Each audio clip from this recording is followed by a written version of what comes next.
Good morning everyone. TY BSc semester 5. Unit 4 Unit 5 volumetric analysis. Last unit છે volumetric analysis. Volumetric એનાલિસિસનું પહેલાં આપણે starting ઇન્ટ્રોડક્શનથી કરીએ. તો ઇન્ટ્રોડક્શનમાં તમને ફર્સ્ટ ડેફિનેશન મળશે ડિફાઇન એનાલિટિકલ કેમેસ્ટ્રી. એટલે કે એનાલિટિકલ કેમેસ્ટ્રી કોને કહેવામાં આવે. તમારે 1 માર્કનો ક્વેશ્ચન છે ડિફાઇન એનાલિટિકલ કેમેસ્ટ્રી. તો લખી શકાય analytical chemistry is defined as science and art of determining the composition of materials in terms of elements or compound content.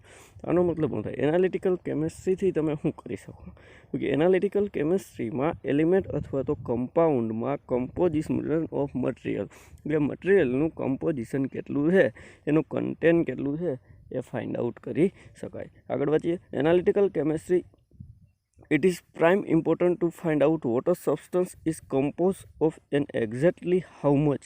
Analytical કેમેસ્ટ્રીની મદદથી તમે ફાઇન્ડ આઉટ કરી શકો કે સબસ્ટન્સ છે એ કેટલા પ્રમાણમાં કમ્પોઝ થયો છે એ ફાઇન્ડ આઉટ કરી શકાય. The goal of chemical analysis is to provide information about the composition of a sample of matter. એટલે કે સેમ્પલ ઓફ મેટરના સેમ્પલમાં શું કીધું છે તો કે ઇન્ફોર્મેશન તમે મેળવી શકો. કોની? તો કે કમ્પોઝિશન વિશેની. Gain information about the qualitative and quantitative compound of the substance.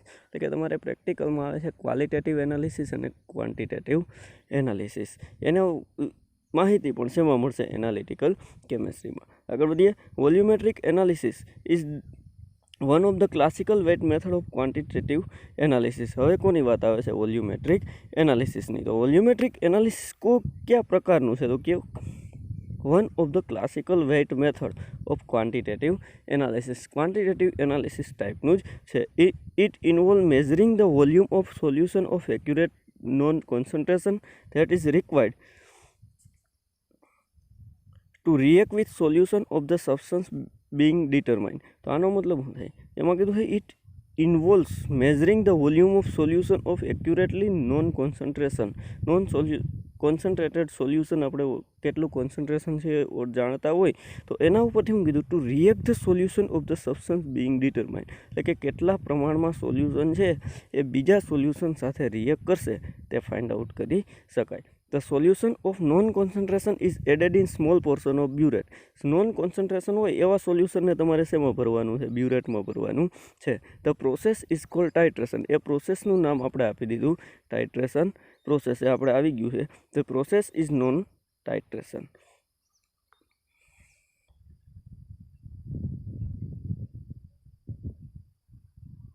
The process is called titration and the equivalence point is called the end point. Equivalence point એટલે કે ટાઇટ્રેશન કમ્પ્લીટ થઈ ગયા પછી જે પોઈન્ટ મળે એને શું કહી શકો તમે? ઇક્વિવેલન્ટ પોઈન્ટ અથવા તો end point.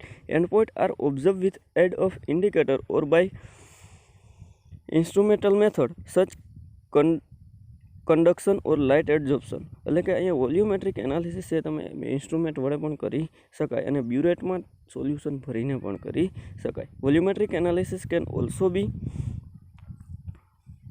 Applied to gas. Volumetric analysis gas માટે પણ અપ્લાય કરી શકો. The gas is typically held to mercury in graduated tube and volume change are measure on reaction of after adsorption of component of a mixture. The understanding of the certain term involved in the technique is important to study. આમાંથી તમારે એક definition લેવાની છે analytical chemistry.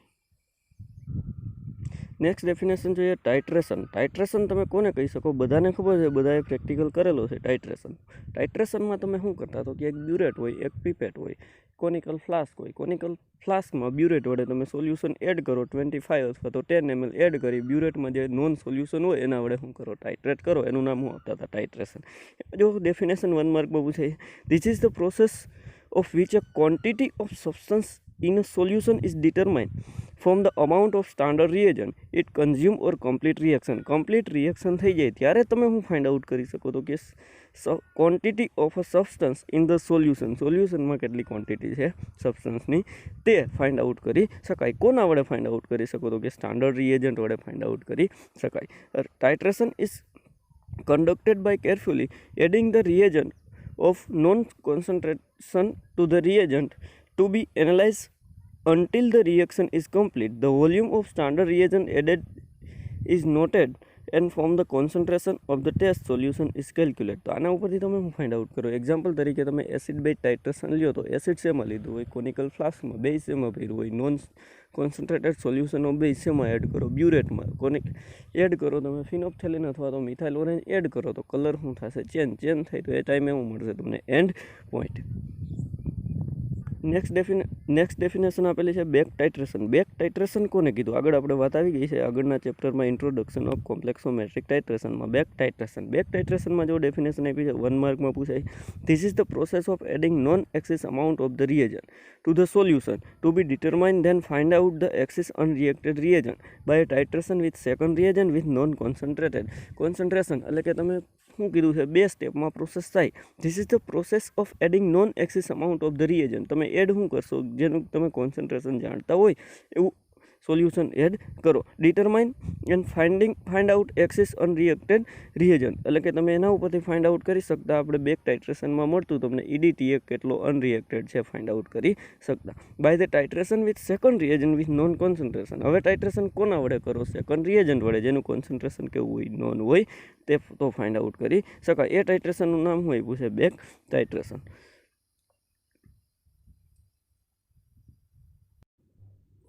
Next definition જોઈએ end point. End point તમે કોને કહી શકો? તો કે ધીસ રિપ્રેઝન્ટ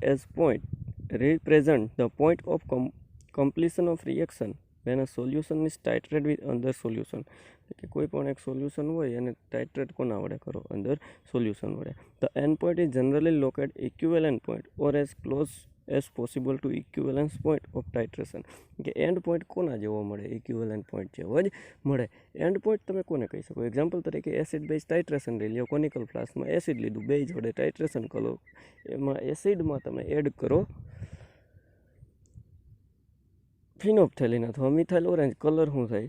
કલર ચેન્જ થાય. એ ટાઈમ તમને જે બ્યુરેટમાં રીડિંગ મળે એને હું કહી શકું? End point. એના પછી વાત કરીએ નેક્સ્ટ ડેફિનેશન ઇક્વિવેલન્ટ પોઈન્ટ. તો ઇક્વિવેલન્ટ પોઈન્ટ કોને કીધું? તો કે this point is stage in titration at with the amount of reagent is added is exactly and સ્ટોક્યોમેટ્રિકલ.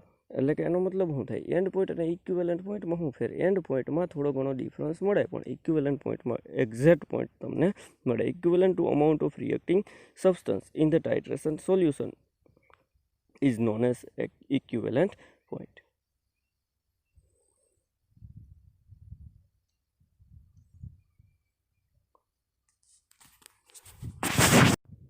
Next definition આપણે સ્ટાર્ટ કરીએ સ્ટાન્ડર્ડ સોલ્યુશન. તો સ્ટાન્ડર્ડ સોલ્યુશન કોને કીધું? તો કે reagent of exactly non concentration use in titration. Reagent તમે કેવું use કરી શકો છો? એક્ઝામ્પલ તરીકે એસિડ બેઝ ટાઇટ્રેશનમાં એક્ઝામ્પલ તરીકે તમે NaOHનું સોલ્યુશન બ્યુરેટમાં ભરો છો. તો બ્યુરેટમાં જે સોલ્યુશન ભરો છો એનું કોન્સન્ટ્રેશન કેવું હોય? નોન હોય. એ તમે તમારી રીતે પ્રિપેર કરેલું. હવે એક્ઝામ્પલ તરીકે તમે લઈ શકો 0.5 normal NaOH, 0.1 normal NaOH. Concentration is use in titration is called standard solution. એ સોલ્યુશનનું નામ હું આપી શકો? Standard solution. તો સક્સેસ ઓફ ટાઇટ્રેશન એટલે કે કમ્પ્લીટ તમારે પરફેક્ટ રીડિંગ જોતા હોય, સક્સેસ ઓફ ટાઇટ્રેશન તમે ક્યારે કરી શકો? કે accuracy with the concentration the standard solution is known. Therefore, standard solution should be prepared with accuracy. Standard solution prepare કરવું હોય તો એક્યુરેસી કેવી રહેવી જોઈએ? વધારે હોવી જોઈએ. નેક્સ્ટ ડેફિનેશન જોઈએ ઇક્વિવેલન્ટ વેઇટ. ઇક્વિવેલન્ટ વેઇટ તમે કોને કહી શકો? ઇઝી રીતે ડેફિનેશન આપવી હોય તો કહી શકો equivalent weight is defined as molecular weight by valency is called equivalent weight. એમાં તમને એવું છે the equivalent weight of an element the number of gram could combine or displace 1 gram of hydrogen or 8 gram of O2 or 35.5 gram of Cl2 with it is the atomic weight divided by the valency. Atomic weight ને તમે valency વડે divide કરો તો તમને શું મળશે? Equivalent weight. Volumetric એનાલિસિસમાં 2 માર્કનો question પૂછાય છે ટાઈપ ઓફ વોલ્યુમેટ્રિક એનાલિસિસ. વોલ્યુમેટ્રિક એનાલિસિસના ટાઈપ કેટલા પડે? તો એમાં આપણે આગળ વધીએ. તમને એ પૂછે classification of volumetric analysis is done on the basis of reaction during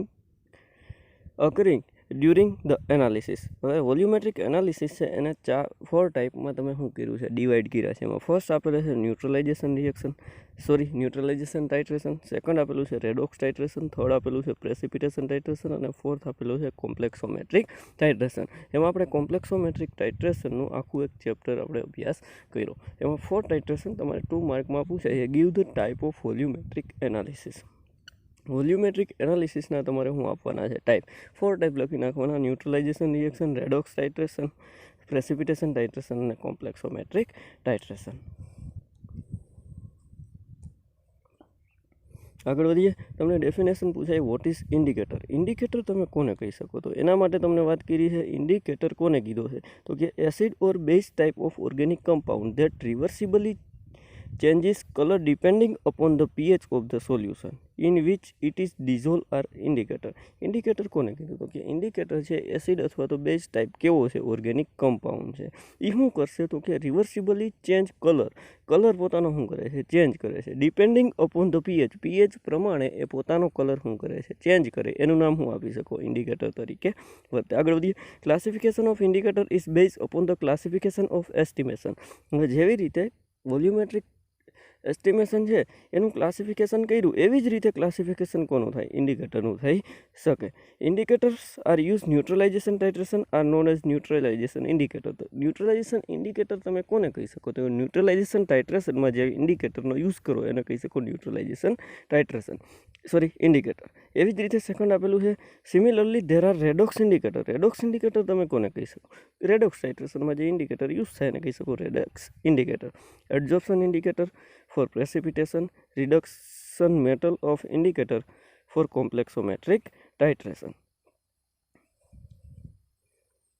આગળ વધીએ. ફર્સ્ટ આપેલું છે ન્યુટ્રલાઇઝેશન ઇન્ડિકેટર. ન્યુટ્રલાઇઝેશન ઇન્ડિકેટરમાં તમને કીધું છે there are phenolphthalein, methyl orange, methyl red etcetera. Neutralisation ઇન્ડિકેટરમાં એટલે કે ન્યુટ્રલાઇઝેશન રિએક્શન ક્યુ કહી શકો એસિડ બાય ટાઇટ્રેશન છે એનું નામ આપી શકો ન્યુટ્રલાઇઝેશન રિએક્શન. એમાં તમે કોનો યુઝ કરી શકો તો કે ફિનોપ્થેલિન, મિથાઇલ ઓરેન્જ અથવા તો મિથાઇલ રેડનો યુઝ કરી શકાય. સેકન્ડ આપેલું છે રેડોક્સ ઇન્ડિકેટર. રેડોક્સ ઇન્ડિકેટરના એક્ઝામ્પલ એ પછી there are diphenyl amine sulphate, self indicator like chromophore. તમને એક્ઝામ્પલ પૂછી શકે 1 માર્કમાં give the example of redox indicator. ક્યાં લખી શકો? ડાયફિનાઇલ એમાઇન સલ્ફેટ અથવા તો કેમેનોફોર. થર્ડ આપેલું છે પ્રેસિપિટેશન ઇન્ડિકેટર.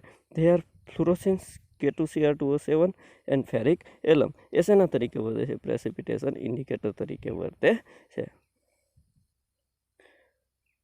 ત્યારબાદ આગળ જોઈએ ન્યુટ્રલાઇઝેશન ઇન્ડિકેટર. તો ન્યુટ્રલાઇઝેશન ઇન્ડિકેટરમાં કીધું છે the neutralisation titration indicators are organic compound which show colour change in pH at equivalent point. Equivalent પોઈન્ટે ઇન્ડિકેટર શું કરે છે? Colour change. ક્યાં રિએક્શનમાં યુઝ થાય છે? ન્યુટ્રલાઇઝેશન રિએક્શનમાં અથવા તો ન્યુટ્રલાઇઝેશન ટાઇટ્રેશનમાં. એ ઇન્ડિકેટરનું નામ હું આપી શકું neutralisation indicator. The pH range within which equivalent point lies varies from titration to titration and hence indicator can be selected with proper knowledge of the pH changes which occurs through the titration. તો આનો મતલબ શું થાય તો કે indicator તમે ક્યારે કયો ઇન્ડિકેટર યુઝ કરી શકો એ કોના ઉપર આધાર રાખે? તમે જે સોલ્યુશન યુઝ કરી છે એની પીએચ ઉપર આધાર. એટલે કે દરેક ટાઇટ્રેશન એટલે કે એસિડ તમે લીધું હોય, બેઝ લીધું હોય, એમાં એસિડિટી કેટલી છે, બેઝિસિટી કેટલી છે, એના ઉપરથી શું નક્કી થાય? પીએચ રેન્જ ઉપરથી તમે શું નક્કી કરી શકો કયો ઇન્ડિકેટર યુઝ કરી શકાય? Every indicator can give colour change within a specific pH range. દરેક ઇન્ડિકેટર છે એની પીએચ રેન્જ પ્રમાણે શું કરે છે? કલર ચેન્જ કરે છે. Which is also known as useful pH range indicator. એને શું કહી શકો? Useful pH range indicator. Phenolphthalein has useful pH range from. એટલે કે ફિનોપ્થેલિન તમે ક્યારે યુઝ કરી શકો તો કે પીએચ રેન્જ કેટલી હોય? 8.2 to 10.5 હોય ત્યારે કોનો યુઝ કરી શકો? ફિનોપ્થેલિન. એવી જ રીતે એ પૂછે methyl orange has range from 3.5 to 6. કે પીએચ કેટલી સોલ્યુશનની મેન્ટેન થતી હોય? 3.5 to 6. ત્યારે કોનો યુઝ કરી શકો? મિથાઇલ ઓરેન્જનો ઇન્ડિકેટર તરીકે યુઝ કરી શકાય. This value depends upon the dissociation constant of indicator. એટલે કે આ વેલ્યુ કોના ઉપર આધાર રાખે તો કે ડિસોસિએશન કોન્સ્ટન્ટ તમે કેના વડે ડિનોટેટ કરતા? કે વડે. એની વેલ્યુ ઉપરથી આધાર રાખે છે. આગળ જોઈએ some important acid base indicator. Acid base titration એટલે કે ન્યુટ્રલાઇઝેશન રિએક્શનમાં ક્યાં ક્યાં ઇન્ડિકેટર યુઝ થાય ને કે એની પીએચ રેન્જ કેટલી હોય? પીએચ ઉપરથી તમે મેન્ટેન કરી શકો કે કયો ઇન્ડિકેટર તમે યુઝ કરી શકો. એમાં તમને અમુક એક્ઝામ્પલ આપેલા છે. ફર્સ્ટ આપેલું છે મિથાઇલ રેડ. કોમન નેમ એનું આપેલું છે મિથાઇલ રેડ. એની પીએચ રેન્જ કેટલી છે? 4.2 to 6.3. એસિડમાં એડ કરો તો કલર કેવો થાય? રેડ. અને બેઝમાં એડ કરો તો કલર કેવો થશે? યલો કલર મળે. એવી જ રીતે સેકન્ડ આપેલું છે ફિનોપ્થેલિનની પીએચ રેન્જ આપેલી છે 8 to 9.6. કલરલેસ એસિડમાં એડ કરો તો કલર મળતો નથી, એટલે કે કલરલેસ રહે છે. અને બેઝમાં એડ કરો તો કેવો થશે? પિંક કલર મળે છે. થર્ડ આપેલું છે મિથાઇલ ઓરેન્જ. મિથાઇલ ઓરેન્જની પીએચ રેન્જ આપેલી છે 3.1 to 4.4. કલર મળે છે રેડ, અને એસિડમાં રેડ, બેઝમાં યલો. એના પછી આપ્યું છે થાઇમોલ બ્લુ. એની પીએચ રેન્જ છે 1.2 to 2.8. એસિડમાં રેડ, બેઝમાં યલો. એના પછી આપ્યું છે એલિઝેરિન યલો. એમાં એડ કરશો તો શું મળશે? પીએચ રેન્જ ક્યારે યુઝ કરી શકો? તો કે સોલ્યુશનની પીએચ રેન્જ 10.1 to 12 હોય ત્યારે યુઝ કરી શકાય. એ તમે એસિડમાં એડ કરો તો મળશે કલરલેસ, બેઝમાં એડ કરો તો કેવો મળશે? વાયોલેટ કલર મળે. એના પછી આપ્યું છે ન્યુટ્રલ રેડ. ન્યુટ્રલ રેડની પીએચ રેન્જ આપી છે 6.8 to 8. એસિડમાં એડ કરો તો રેડ, બેઝમાં એડ કરો તો યલોવિશ ઓરેન્જ. એના પછી વાત કરીએ પિક્રિક એસિડ. પિક્રિક એસિડ પણ શેના તરીકે વર્તે છે? ઇન્ડિકેટર તરીકે વર્તે છે. ક્યારે યુઝ કરી શકો? તો કે પીએચ રેન્જ કેટલી હોય? 0.1 to 0.8. એસિડમાં એડ કરો તો કલરલેસ, બેઝમાં એડ કરો તો યલો. લાસ્ટ આપેલું છે કોંગો રેડ. કોંગો રેડની પીએચ રેન્જ છે 3 to 5. એસિડમાં એડ કરો તો બ્લુ, અને બેઝમાં એડ કરો તો રેડ કલર મળે છે. આ તમારે 1 માર્કમાં કોષ્ટક IMP છે.